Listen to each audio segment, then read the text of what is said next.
You are listening to the Estheticians Earning More podcast with Brittany Hageman, episode number 222.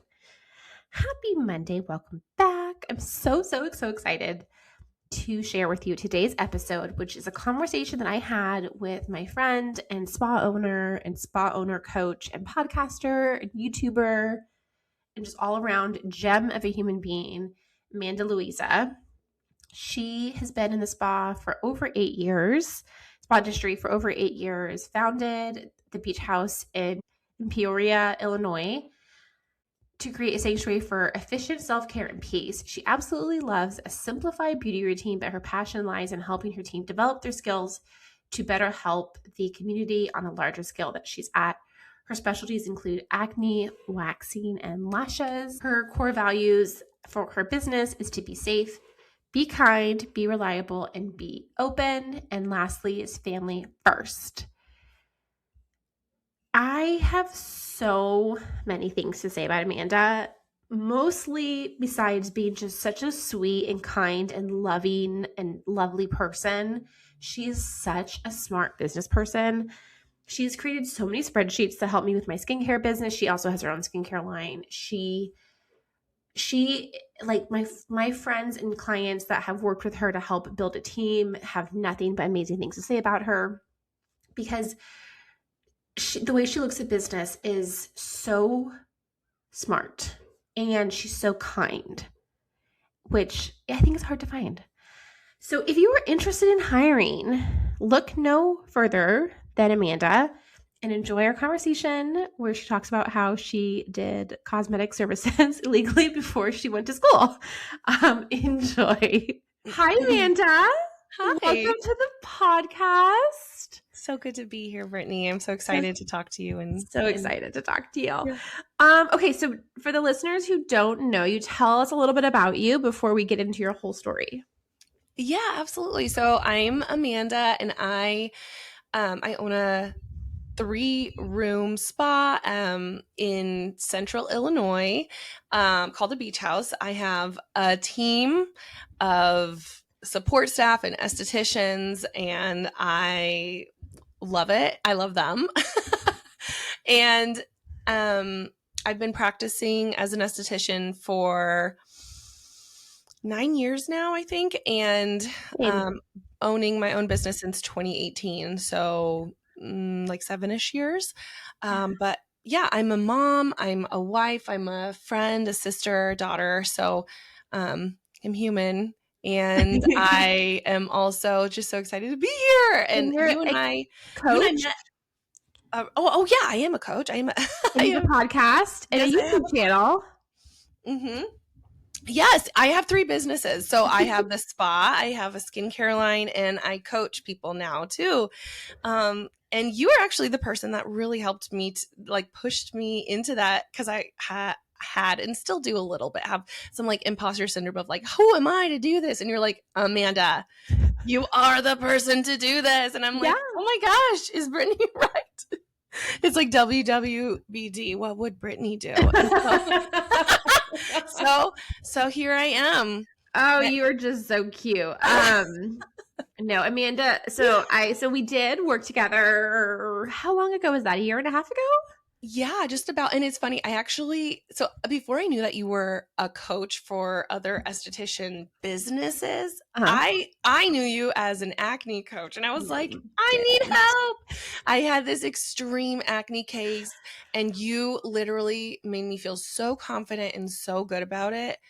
And then as I got to talking to you about things other than acne, because that situation, we put that fire out and everything calmed down. And I'm like, wait, so you coach people? and that's how you and I kind of our relationship grew. Yeah. And so for the listener, I usually don't take salon owners on as clients because it's not really my expertise. It's your expertise, Amanda. But, so I was interested to talk to you. And then you were like, yeah, I need help with acne. And I was like, I can definitely help you with that. And you were so good because you kind of kept your end of the bargain. You were like, let's work on acne. Let's work on growing the acne business, which was totally my wheelhouse. And so that was really great because I didn't all of a sudden you were like, okay, so now help me manage my spa. I'm like, I don't know that. Like you so had that, you know, and I was really grateful for that because that would have sent me into a tailspin. No, you actually, so there were things that I came to you about and I was like, what do I do? And you gave the best advice on it. And so it was still very, very helpful. But like, I mean, just like all the things, very, very helpful. Well, more mindset stuff, I think, than anything. Yeah. Yeah. Which Yeah. everybody needs. Yeah. Okay, so let's go through your story. So, what did you do before you became an esthetician? Because I'm assuming you didn't do it out of high school. I did not. I wanted to, but it wasn't like we're definitely of the generation where it's like, no, you need to do the linear, like you go to college. Yeah, get the career, stay there for a billion years and then retire from it. Right. And so I was like, you know what? Okay, let's go. I'm going to be a doctor. And I forgot about future mid-30s Amanda wishes I could go back and be like, girl, why did you do that? I know. And so long story short, I got a bachelor's in human biology, minor in Spanish, met my husband. So it was like the best hundreds of thousands of dollars that I've spent meeting him. I got 2 cute kids out of it. So like, it's been great. But then what ended up happening actually is so even in high school, I was like, I want to be a salon owner. And that's just what I always envisioned myself doing. But like, we couldn't do that. I don't know. I don't know what story I was telling myself. Like the drama in my brain was like, no. Yeah. That's not a good enough job, whatever that is, you know? Mm-hmm. So, in college, I was in a sorority, and one evening I was hanging out with one of my sisters, and she was like, hey, do you know how to cut hair? And I was like, heck no, I do not. And she's like, you think you could learn? And I was like, I don't know, maybe. And like, there may or may not have been a few alcoholic beverages involved and a lot of YouTube. And I was like, let's freaking do this, girl. Oh my Let's God. do it. Insane. And I cut this girl's hair. And it took me like 2 hours, which it's so funny because now that hairstyle is something I do in like under 10 minutes. So I only knew one haircut to do, but I worked at the gym at the time on campus. And I was like the front person that people scan their, ID or whatever. And I make sure that they're actually a student and then they go use the gym. Well, one girl scans her card, comes up to me and she's like, are you Amanda? And I was like, yes. And I thought, oh, okay, well, I'm here. I'm always here. So maybe that's how she knows. And she's like, you cut Katie's hair. I was like, oh no. Oh no. And I was like, yeah. And she was like, how much do you charge? And I was like, think. And I just said the first thing that came out of my mouth, came to my head, and I was like, $10. For 2 hours. Yes. And I cannot tell you. I mean, so that was the start of my business right there. So you started cutting hair without a license? Correct. I know. It's a little taboo. That's amazing. Thank you. I was in California, by the way. So like the laws were stricter. Oh yeah. As they still are. But like, so I started cutting hair. And I got faster and I got better and I started doing it. And then someone asked me, do you paint nails too? And I was like, I do now. And like, so I just freaking winged it. And so, yeah, that is that. And, oh my God. So I just winged it. And then throughout college, so that was maybe like junior year. And if you're familiar, I was a super senior because okay. So I was there for 5 years. I did a minor because I did a minor last minute. It was completely different. Anyways, doesn't matter. I was there for an extra year. So I had 3 years of doing hair.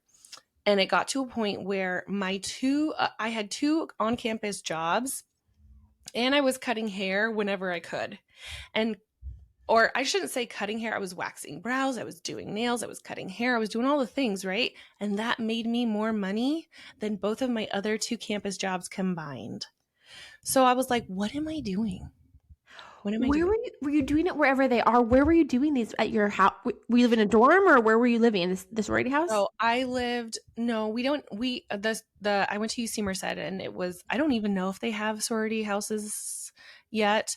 Okay. But we were way too new to have that. But Yes, brand new. I Yeah. lived off campus. And so I Okay. gave the person the option. They can come to me or I can go to them and it's an extra $5. $5. Mm-hmm. Yeah. So did you change your prices at any Uh, point? Or are you still doing $10 haircuts?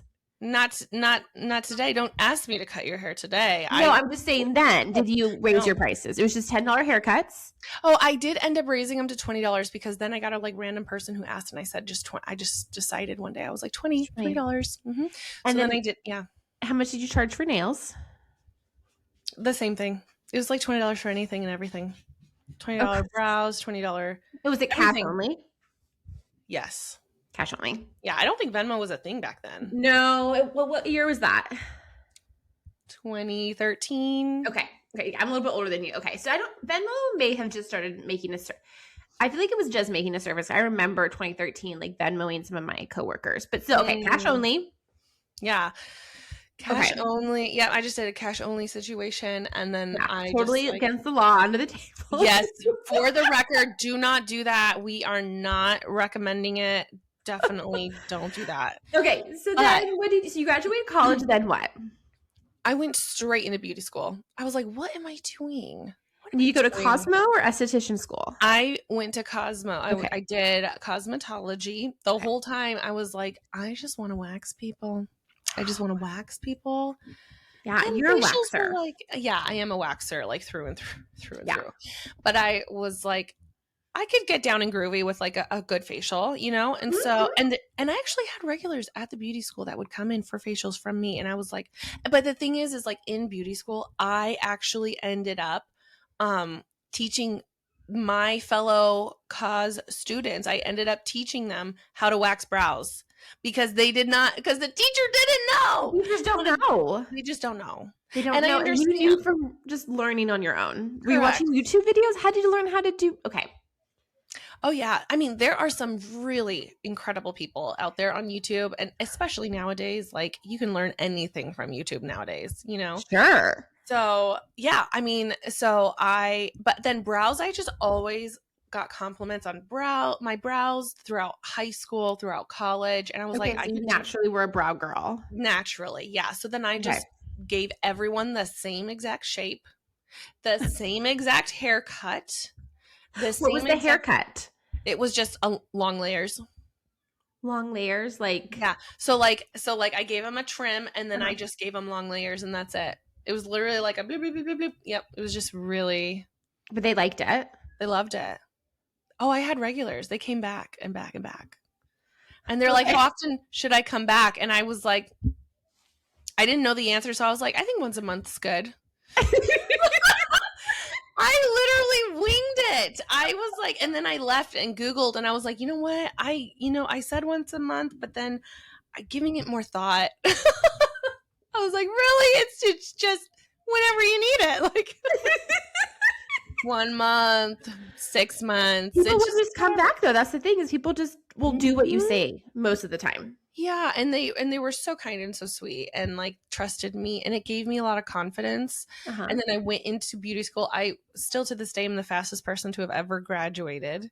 And I graduated with all like almost straight A's, basically 100% in everything.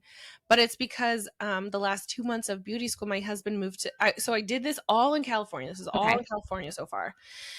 My husband got a job in central Illinois and he got a big boy job over there and left. And I was like, well, shoot, it's just me and my dog. I'm going to go. And I had a roommate so she could let the dog out. And so I was able to go to school. Literally, I clocked in 30 minutes early. I stayed an extra 30 minutes at the end of the day. Like I got in and out. I was ready to go. and I finished 2 months faster than Everybody else? So they everybody let else. you do that. 'Cause my school did. They wouldn't have let you clock in or out late. But what school did you go to? Were you in Merced still? I was. Yep. Is It's that where you're from? I forget. You're from I'm LA. my husband's family is from LA, Los Got it. Okay. Angeles, and I'm from like Northern California area, kind of close to San Jose, San Francisco. What I know, but I forget which one. Were you in San Jose? Is that what No, you're I from? was in Santa Cruz. Oh, you were in Santa Cruz. Yeah, which they're all just like right there. One of the 30 best minutes. places in the world is Santa I Cruz. love Santa Cruz. I love Santa Cruz. It's Yeah, amazing. it's incredible. Okay, so in Merced, you stayed in Merced and went to beauty school. Yes, I went to Milan, Milan. Okay. is what it's called. Milan Beauty. Yeah. Yeah. Yeah. And so I did that. Because there was like a morning, there was an evening class and weekend classes. And Okay. so I just clocked in for all of them. I sat through all the things. I did all of the things that I was supposed to do. And they had me do an extra 4 hours total just to kind of like make sure that there was that overlap or something like that. But yeah, I finished everything, How including did my you pay hours. for beauty school? What's that? How do you pay for beauty Cosmo school? Out of pocket. I literally like a month ago paid off my loans for Wow. You took loans.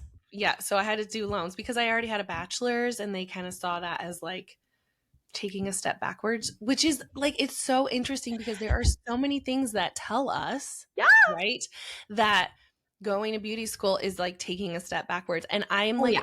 sir, I can run circles around you with the money I make more than you do because Is of this thing, this when you say career. were your parents paying for college and then they're like, nice try. Oh, just the government? The government. Okay. Yeah, Yeah. you're right.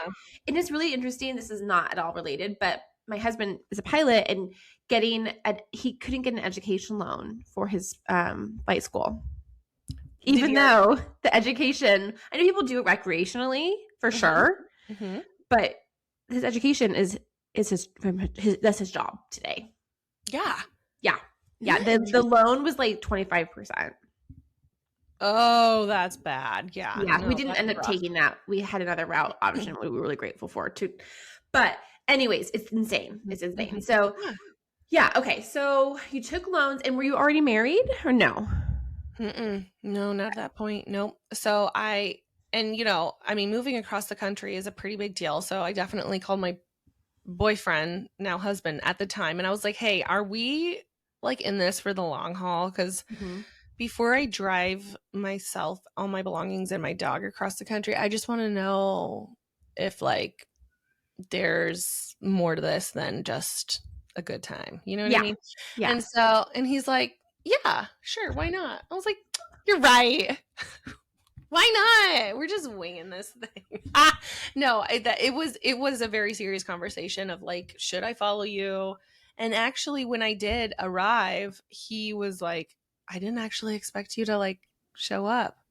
I was like, oh, well, here I am. Hello. And it was hard at first just because you don't know anyone. You got to find a job. And it's so insane because I had not taken my exam yet. Okay, I was going to ask you, had you sat for state boards? No, I had not. And I had no way to pay for a ticket back. And it was because I didn't have anywhere to put all my belongings, my dog, and my apartment was up. Like the lease was up. And so I needed to get out. And it wasn't for another, I think, month and a half, maybe 2 months. So I had to remember all that. Well, because I graduated 2 months early. So my exam wasn't for 2 months. And so I had to wait the 2 months, find money. Like it was literally, I remember it was $154 or $56 or something like that. It was now it's something I would like very easily spend at Target, And so I remember calling this uncle that I hadn't talked to in a really over 10 years. Wow. And I was like, hi, I don't know if you remember me. He's like, oh my God, of course I do. I love you. I will totally pay for your plane ticket. And he's like, the only one I can do is this plane ticket right here. It was a 24-hour plane ticket. It was like literally, I got on this red eye. I arrived at the airport. They drove me to state board. I took the exam. I drove back to the airport, got on a plane, and I was back home in 24 hours. They tell you right then if you pass, right? Yeah, that's right. Which I had. And I remember being so thankful for my biology degree because that is the only reason I think I passed. Really? Yeah, because it was so hard. I don't feel like it was hard. Well, I did cause. Oh, that's So right. it was really the science and like Nice. I was like, the you esthetician know, was not hard. Okay, that's a whole yeah. you're learning way more stuff. Well, and not just that, but like, so I had to do a facial during my practical, and I also had to cut hair. I had to do a whole bunch of other things. So that all the practical stuff I had down. It was the written that I was like, oh my gosh, I'm like reading these words and I'm like, how in the world would I know about this? Because I don't recall learning about that in beauty school. Wow. But I did recall learning about it in college. And so I was can't believe like, you remembered. I don't remember anything I learned in college. well, now Black hole. No idea. I know. I mean, yeah. It took 6 years of German and I can barely say like 2 things. So oh my gosh, that's impressive. German's hard. Okay, so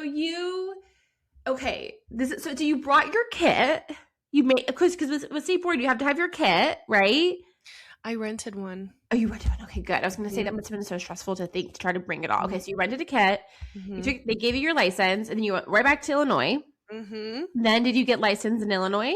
Yep. I just mailed it in the mail, got it back. Okay, so you didn't have to take more hours. No, because California has the most hours. I think Hawaii is the only one that has more. And I wasn't going to Hawaii, so. Great. Great. So then what'd you do?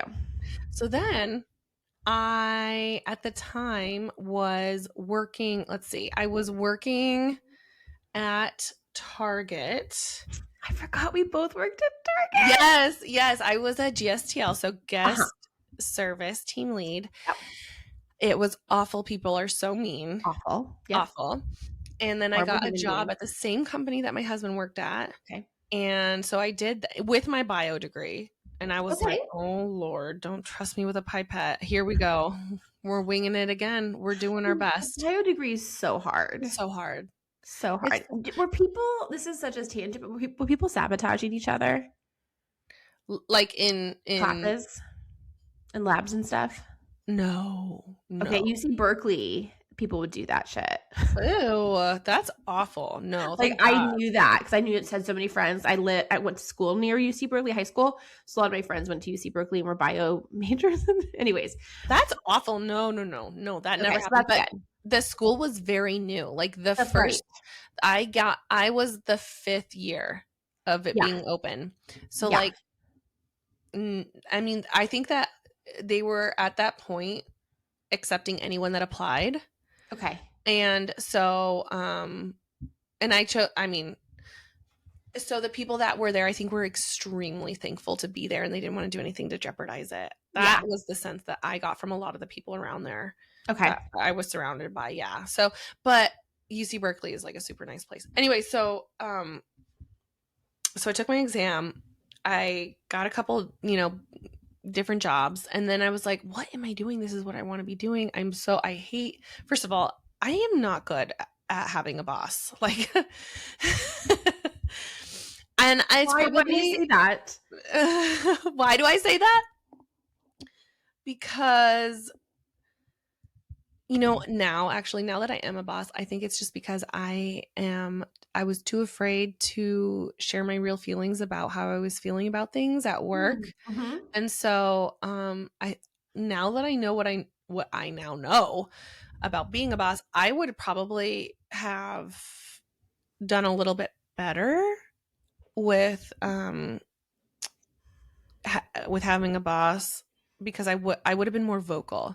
Whereas before I just like if something happened, I would just like let it happen to me. Sure. And I was a good little girl and I I didn't raise my voice, or, I didn't argue or anything like that, and I Yeah. was helpful and all the things. And All the so, things. Yeah. yeah, now not just being an owner, but being a boss, I am like, wow, I need to be, it's okay you can be clear and still be kind, like Brene Brown says. Yep. And so Yes.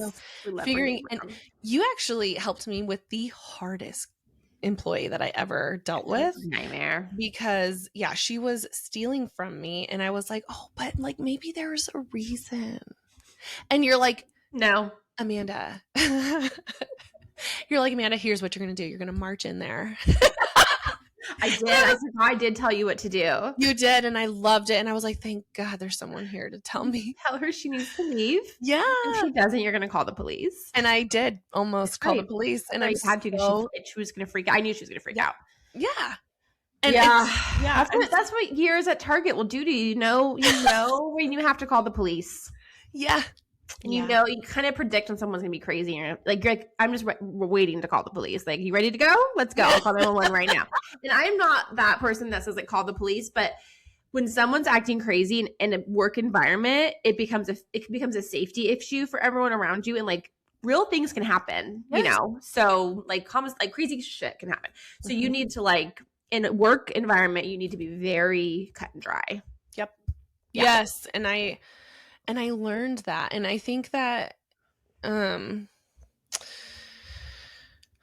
yeah, I think that well, the thing is, they say that it's a cliche to say like a make it or break it moment. And it's a cliche because it's true. Like, it was a moment that could have broken me, and it kind of did a little bit, but it allowed me to reform in a way that makes me so much stronger. And I realized, like, I just realized how much, I'm not going to say like a doormat, because I wasn't like a doormat. I didn't let people walk all over me, but I tolerated a lot. Like, this girl was stealing from me for 1.5 years. And I like was floored by it. And looking back, I'm like, Amanda, why would you ever let anyone steal from you once? Let alone for 1.5 years. So you didn't know she was doing it for 1.5 years. No, not. And it's so crazy. She got so bold that she did it right in front of me one day. I remember that. That's how I found out, is because she did it right in front of me. And I was like, did this just happen? Am I hallucinating? Like, what is happening? And again, for the listener, like, the reason you call the police is because she's committed a crime. Correct. Like, not because it's if someone's committed a crime and you ask them to leave and they still then you need to call the police, because who knows, if they already committed one crime, they can commit more. Correct. Yeah. But the thing is that what I remember from that situation was she was your star esthetician for a while. Yeah. And a lot of people loved her. And she was like, I remember you briefly told me about who was on your team, and you're like, she's great, I love her. And then all of a sudden you're like, I don't really love her as much. And like, she's kind of treating me really poorly. And then you're like, and now she's stealing. I was like, out she goes. Yeah. Yeah.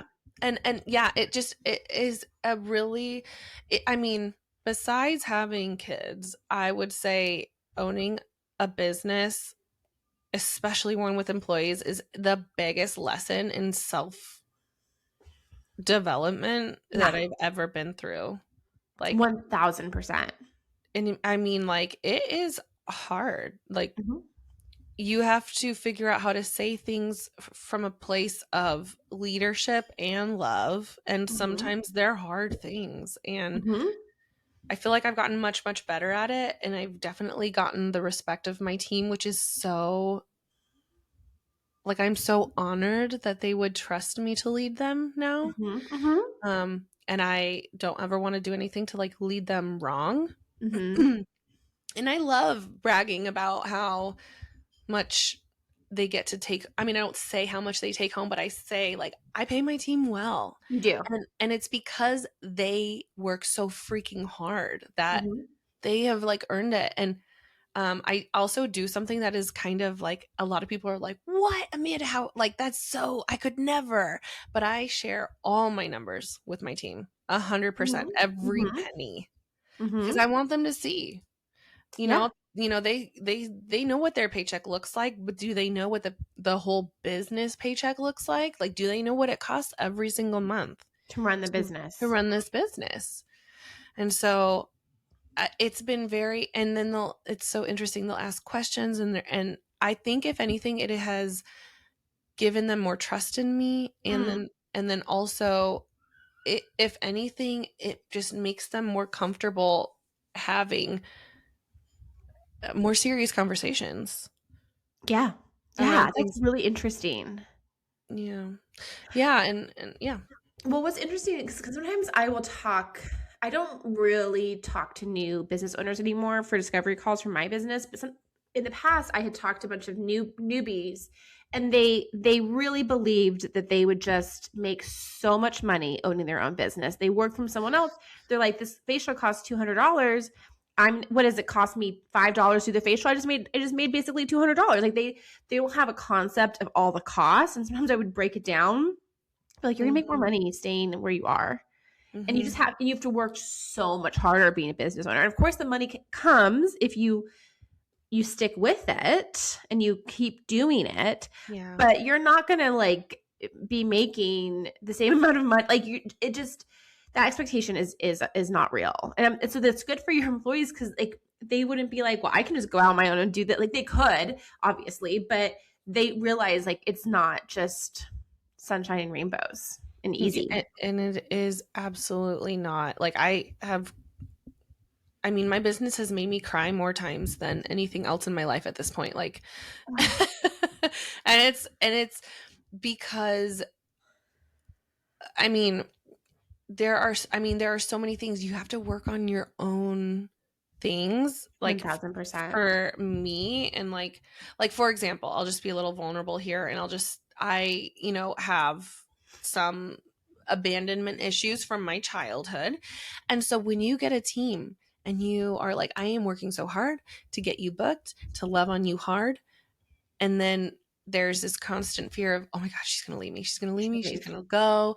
And like, working through those things, it's like trust. You have to build trust with that person, and you have to build trust with yourself, like, Mm-hmm.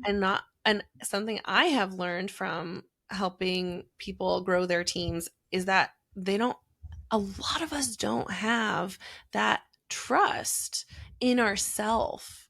And Yeah. it's so interesting to see and to know when, like, I can see it now, because I'm on the other side of it. Yep. And yeah, it's just so, yeah, I just feel like it's a big hurdle that I got over, and now I really want to help other people get over that, because um there's so much good that comes from what we do in our industry, Mm-hmm. and I want to really like, emphasize and pour into that. um because just as women, I mean, we're givers, right? We give birth, we are caregivers. Like, we give our breast milk if we choose to, and like, we Yeah. are just giving. And as women, we are more likely to like, donate to our communities than a man would. And like, don't get Absolutely. me wrong, I love men, I love Sure. the man that I am married to, but it's like, You have two as sons. women, Yeah. if we give more women more money, that's going to just benefit the space around us. And so that's that's where I'm coming from with all of this, is like, that's how I want to help people. Mm-hmm. And so, And I know you have. I know you've worked with some of my former clients, and they've loved it. oh, Love what you've good. taught them, and it's been so helpful for them. Good. Yeah. Yeah.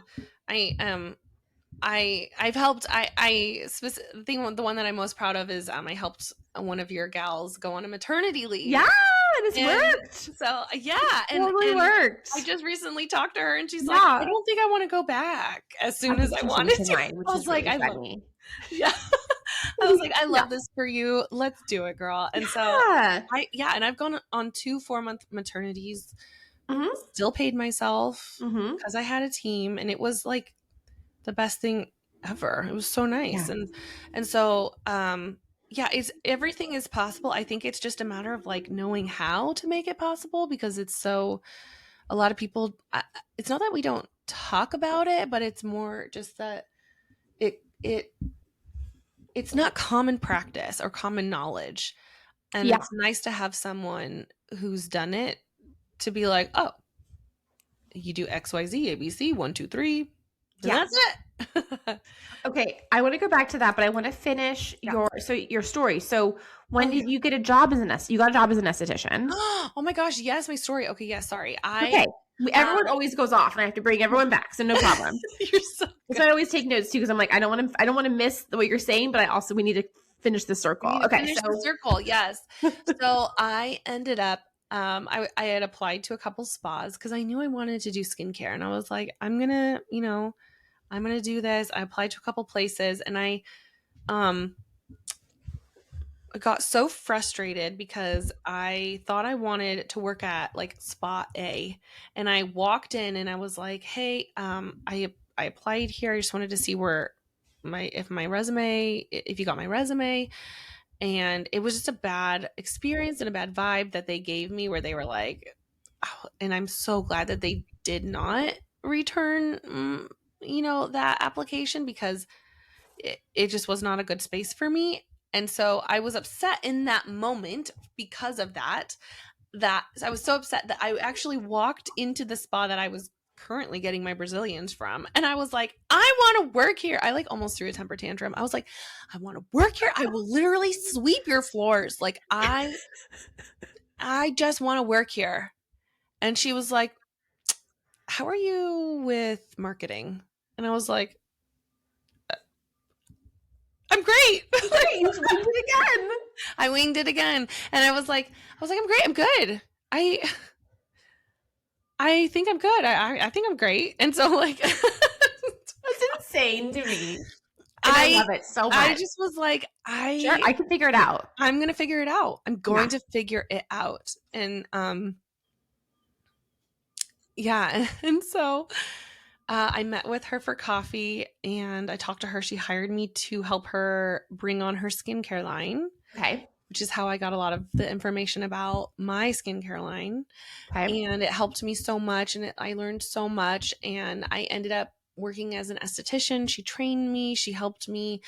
And the team that I was there with they were all so incredible. And it was a really good experience. Mhm.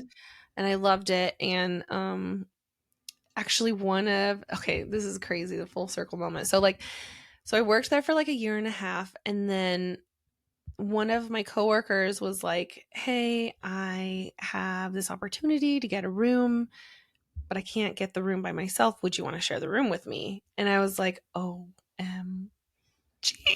Yes, I do. Of course I do. We're going to wing it again. We're going to do it. Do I know how to be a business owner? No, but here we go." Let's And go. so it's okay. And so we left. We got our own room. Did that for a year and a half to 2 years, and then I opened up my current location, which is the Okay. beach house. And then that was in 2019. Okay. Fast forward to last year, that same girl that was my coworker That's right. that I rented a room with, she and I ended up like we outgrew that space really fast. And so we ended up having to go get our own spaces, right? So she was in her space. She was like, "Hey, I don't think I like this. Mm. I don't like being an owner. I don't want to get Yeah. clients. I just want to come, love on my clients, go home and get paid." Yeah. It's valid. And yeah, 100%. Totally. And so at first I was like, "Girl, you're like one of my closest friends. I cannot be your boss." I was like, "Bleh. Like I cannot do that." And she was like, "No, please, Amanda, please." I was like, I told her no, actually. I told her no many times, I had been telling her no for probably 2 years at that point. Wow. And I was like, how about I just help you? How about I just help you and like, I'll help you with whatever you need, however you need it.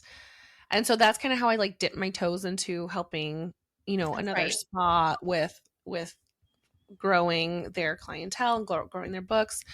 Um, and that's when and then like finally, I don't know what happened or what did it for me.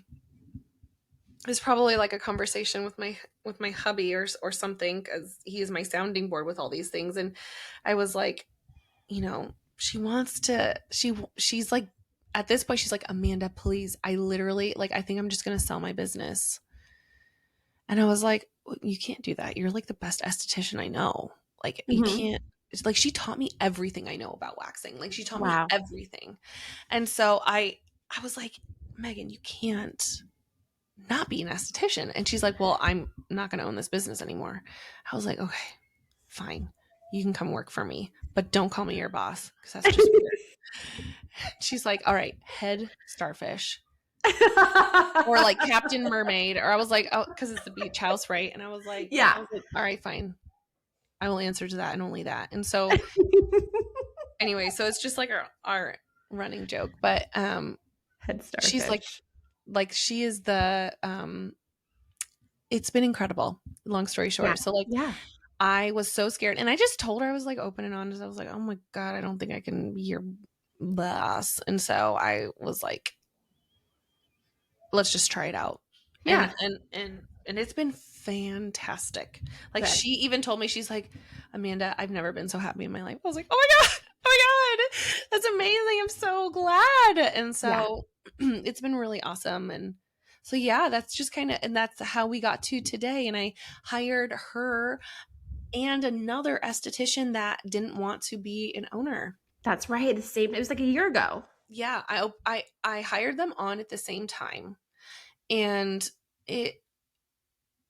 I always hire, at this point, I had always hired newbies, like fresh out of school, because I wanted to be the one to train them. Yeah. I wanted bad habits. Yes. And so I was like, this is how you do things, and that's how you do things, and this is what this does. So don't do it a different way. And so, but then these two gals within the same week of each other reached out to me and was like, hey, I am a solo. I don't want to do this anymore, but I don't see myself doing anything else ever again. Yeah. Like, for the rest of my life. And it was hard and it was scary, but I did end up hiring them, and I'm so glad I did. And now I don't think I'll ever hire like a newbie. I'm not saying I won't. Yeah. But like, you know what I mean? Like, it was such a good experience. Like, the level of maturity and just wisdom that comes with owning your own business. Like, now when I share my numbers, like, they get it. They get it. And and they can ask the right questions. And I don't feel weird about like sharing things with them, because they get it. They know. Yeah. And yeah. So, so that brings us to today. Well, like hearing your story and also just knowing you and kind of been in your world for now a few years, one of the things that I've realized about you that is an incredible quality that really all esthetician business owners need to have is resourcefulness. Yes.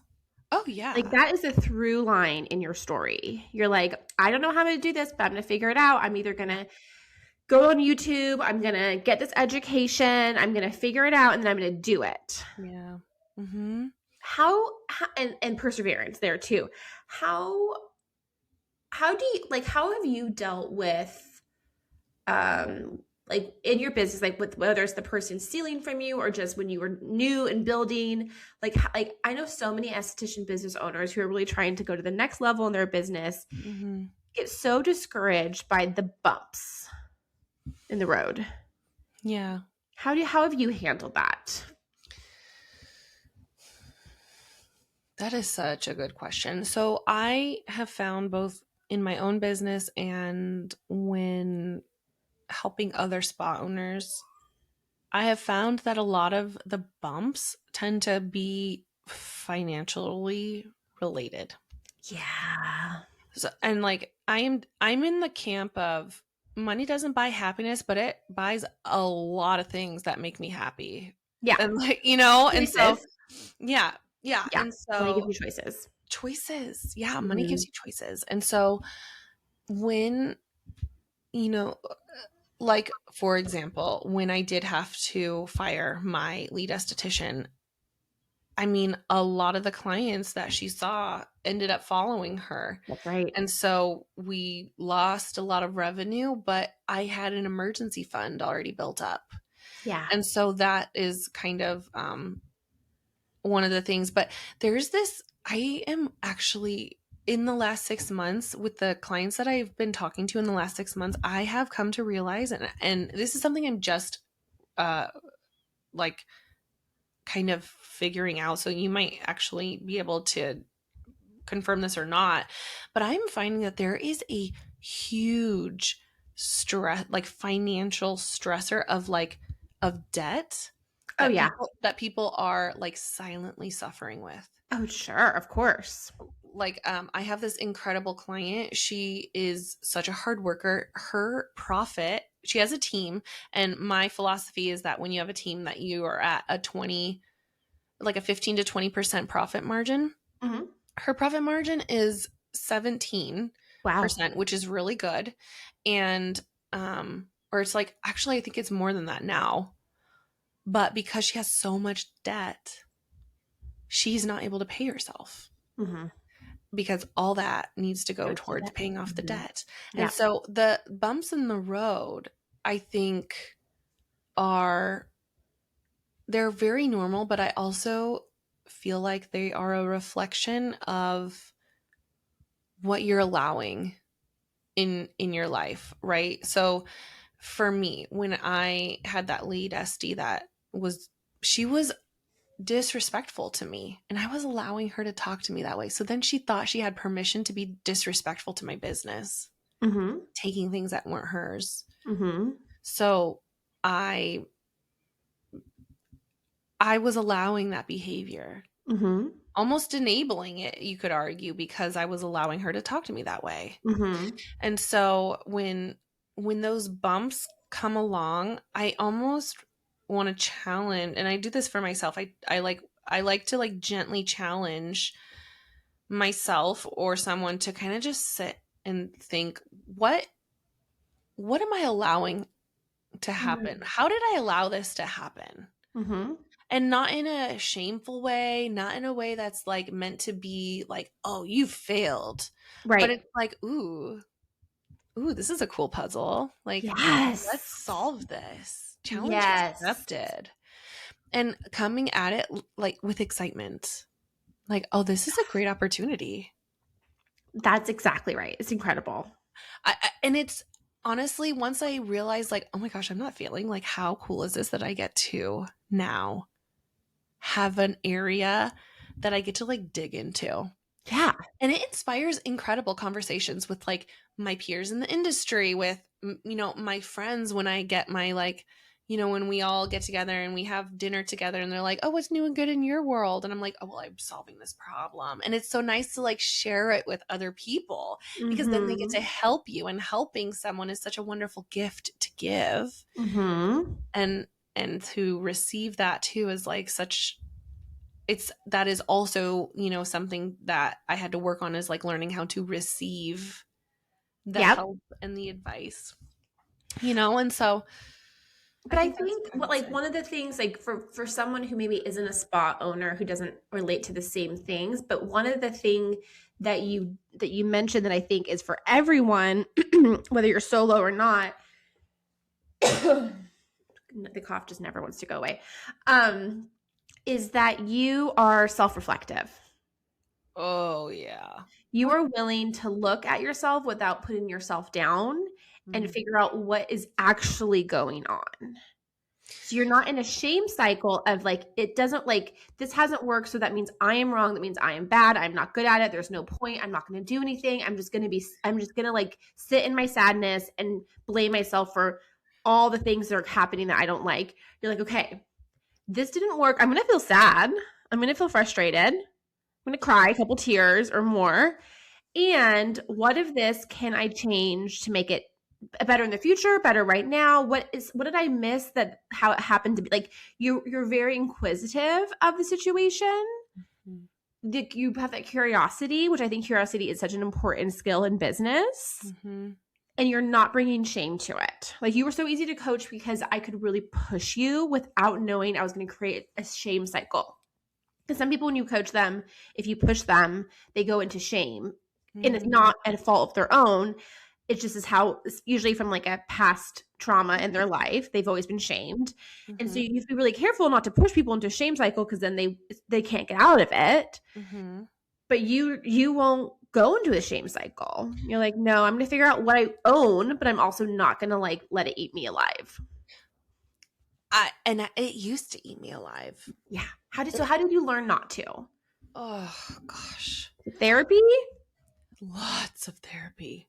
Lots and lots and lots of therapy. So much therapy, right, Amanda? And the amount of therapy and coaching I've had over the last 20 years, it's insane. Yeah. Insane. It's so much.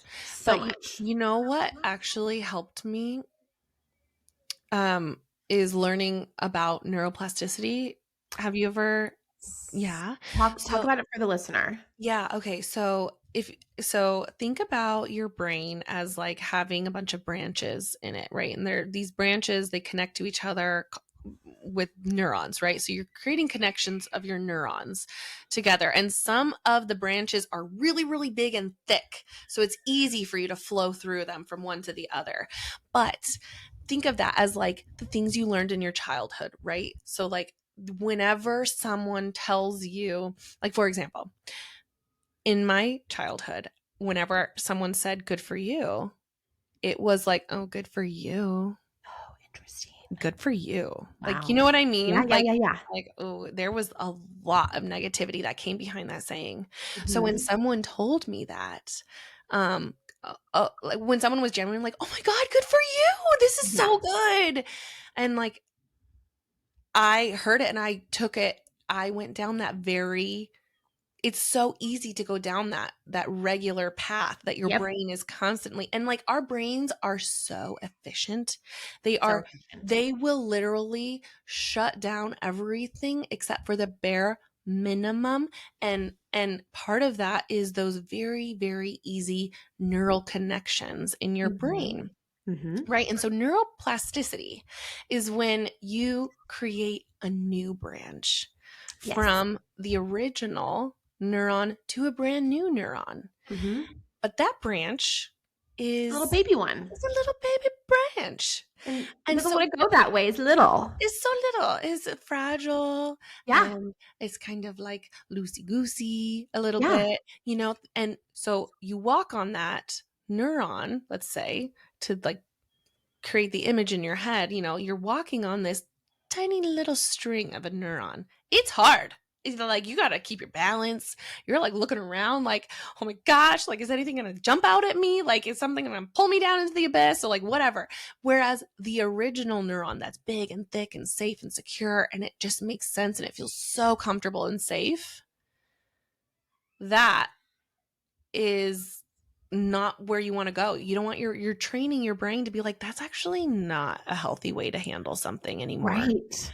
So we're going to create this new branch and we're going to start building. And as time goes on, that branch becomes bigger and thicker and stronger. That is neuroplasticity. It's creating new connections in your brain to train yourself to instead of going towards that negative thought pattern, now you're going towards this new thought pattern. So instead of a shame cycle, like, oh, good for you. Right. Now we're like, oh my God, good for you. This is so good. I cannot wait. I'm so excited. Right. And so now when someone's like, oh my God, good for you. I can hear it. Yeah. Yes. And so when someone tells me like, oh, you shouldn't have done that. Now, instead of being like, oh my God, I'm a bad person. I'm so stupid. I knew it. Like she's confirming it. I'm a bad person. Right. No. Right. Now I'm like, ooh, what should I do instead? Like, oh my gosh. Like what? Wow. That's huge. Like, oh my gosh, what do you see that I don't see? Tell me everything. Say that all the time to me that what is that? Wait, tell me more. Yeah. Like, yes. No, I don't like that. And I'll tell you why. And I'll tell you why. Oh yes. I'm like, oh my God, tell me everything. I want to know every nook and cranny, please. You know, because now, because now I mean, Bill Nye the Science Guy says everybody knows something that you don't know. And so I I am love just that. like, My I'm just biology major friend. so maybe I am secretly just like a bio nerd kind of at heart, but like, No, but it's so true. And I actually will give my clients the same example about neuroplasticity, which is my husband grew up on Hawaii on the Big Island. And did you not know that I about me? did not know that. Yeah, he grew That's up so there. He wasn't cool. born there. He's not Hawaiian. He's German, but it's a long story.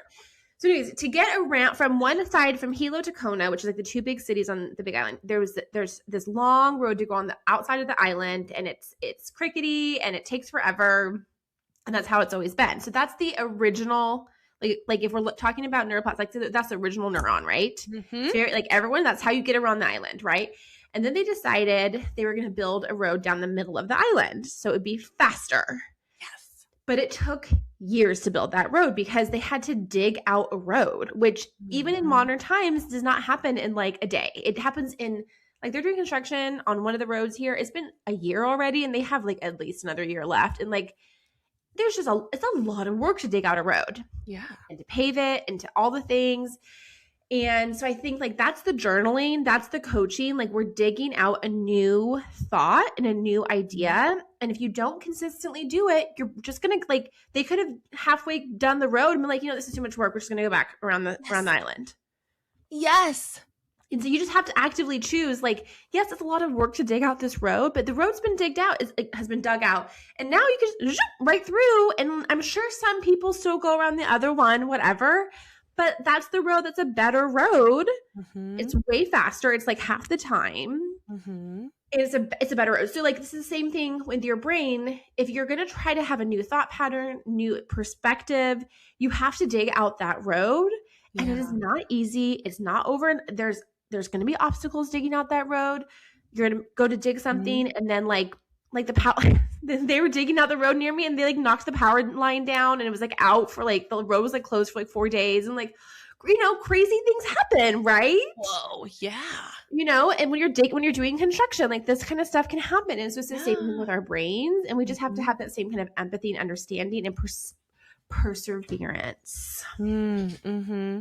I like yours a lot better. I mean, I like because like, it's so true. It like, the digging, and you come up with obstacles. Yes. I mean, like, this rock, the excavator is not getting this rock up. That Hawaiian rock. I mean, think about how hard it would be to dig volcanic rock up, which is basically all that island is volcanic rock. Yeah, so they have an active volcano on it. Yep. So anyways, you just kind of, and we just have to kind of look at that way. And I think that your your interest in what you're doing, your perseverance, your ability to see things for what they are and not make them for something else has created so much success for you. And you're such a good role model for people who are looking to do what you do. We truly are. Oh my gosh, I don't think anyone's ever told me that I'm a role model before. This is the first. Oh my god. Wow, well, you definitely are. Oh, thank you. That